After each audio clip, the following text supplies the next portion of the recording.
अस्सलाम वालेकुम, welcome back to my channel. जैसा कि लास्ट वीडियो में मैंने आपको खीरे की मुकम्मल बेनिफिट्स के बारे में बताया, आज की इस वीडियो में हम आपको ये बताने वाले हैं, यानी आज की वीडियो में किस बारे में हम बात करने वाले हैं। आज की वीडियो में हम किसी सब्ज़ी के बारे में, किसी मसालेदार सब्ज़ी के बारे में बात नहीं करने वाले। आज की वीडियो में हम डिस्कस करेंगे एक फ्रूट को जो कि हमारी सेहत के लिए बहुत ही ज़्यादा मुफीद है। इसमें कैल्शियम, विटामिन ए, बी और डी पाए जाते हैं और इसके अलावा इसमें प्रोटीन भी होते हैं।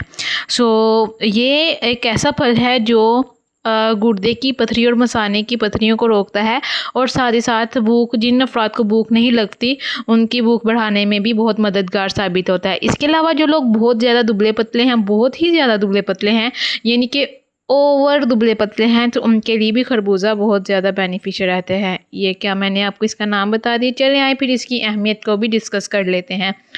जी हाँ, हम बात कर रहे हैं मेलन की, मस्क मेलन, ठीक है। पंजाब में खरबूजे को बहुत पसंद किया जाता है। ग़िज़ाइयत के एतबार से खरबूजा एक अहम मुकाम रखता है। इसमें हरारे, प्रोटीन, स्कारबुक एसिड, थायामीन, चूना, हयातीन, अलिफ, राइबोफ्लाविन वगैरह जो इंसानी नोशोनुमा के लिए अज़हद ज़रूरी हैं, काफ़ी मिकदार में पाए जाते हैं। अगर मैं आपको इसके तिब्बी हवास का मुतालिया करके बताऊँ इसमें प्रोटीन, नशास्ता, कैल्शियम, फलात, तांबा, vitamin A, vitamin B, vitamin D पाए जाते हैं। खरबूजा गर्मी के मौसमी गर्मा की सख्तियों को दूर करता है, यानी कि जिन लोगों को बहुत ज़्यादा जलन होती है हाथों पाँव में या इनरली तौर पर उनको बहुत ज़्यादा जलन होती है, तो उनके लिए भी बहुत ज़्यादा सूटेबल रहता है। हमारे यहाँ इसकी मुख्तलिफ़ किस्में होती है, यानी कुछ हम जर्द देखते हैं, कुछ सुर्ख देखते हैं और सफ़ेद सब्ज़ पाई जाती हैं।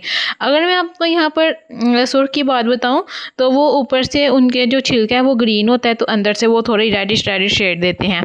खरबूजा जल्द हज़म होने वाला फल है। इसके इस्तेमाल से भूख खुल कर लगती है। वो लोग जिन्हें भूख की कमी की शिकायत है वो इसका बाकायदगी से इस्तेमाल करें।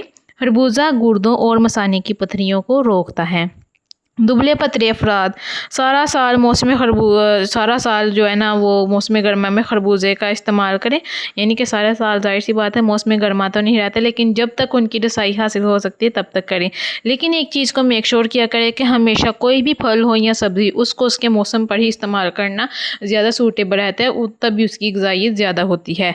क्योंकि ये अल्लाह ताला का पैदा करदा और बनाया हुआ एक निज़ाम है कि अल्लाह ताला ने फलों और फूलों पौधों के लिए हर चीज़ के लिए एक टाइम टेबल बनाया हुआ है कि इस मौसम में इस जगह ये फल जो है ना उगेंगे और इसमें जो उस मौसम में ग़िज़ाइयत पाई जाती है ना वो फिर आम रूटीन में नहीं होती।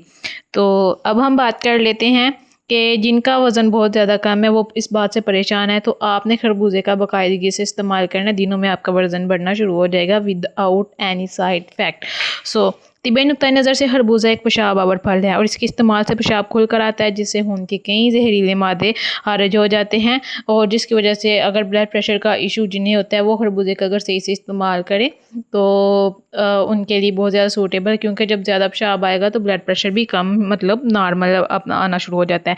अगर गर्मी मौसम में पेशाब में जलन की शिकायत है तो खरबूजे का इस्तेमाल करें, ये तकलीफ दूर हो जाती है। जिन माओं को दूध में कमी की शिकायत है, यानी ऐसे औरतें जो बच्चों को फीड करवाती हैं, दूध कम आता है, तो उनके लिए भी खरबूजा बहुत ज़्यादा सूटेबल है। नीज़ इसके बीज खाने से माहाना निज़ाम में कमी ख़त्म हो जाती है। ऐसी ख़वातीन जिनके चेहरे पर दिलकशी ख़त्म हो गई है या आँखों के गिर्द स्याह हल्के हो गए हैं, तो वो भी खरबूजे का बाकायदगी से इस्तेमाल करें।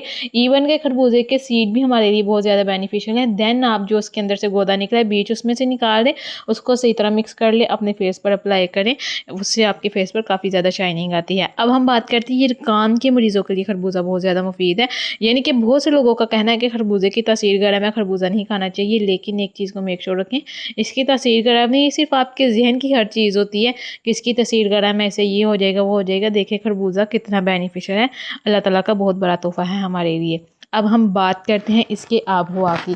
जाहिर सी बात है हमने ये तो देखा इससे क्या बेनिफिट है, लेकिन अब हमने ये भी देखना है कि इसका प्रोसेस क्या है, इसकी लाइफ साइकिल क्या है, इसको किस तरह ग्रोथ किया जाता है और किस तरह हम मार्केट में से मुनाफा कमा सकते हैं। खरबूजा मौसम गर्मा की अहम फसल है और सूबे के हर मैदानी इलाके में इसकी काश्त होती है। खरबूजा 21 दर्जे से 38 दर्जे सेंटीग्रेड काश्त किया जा सकता है। इसकी कामयाब फसल हासिल करने के गर्म और खुशक मौसम की ज़रूरत होती है।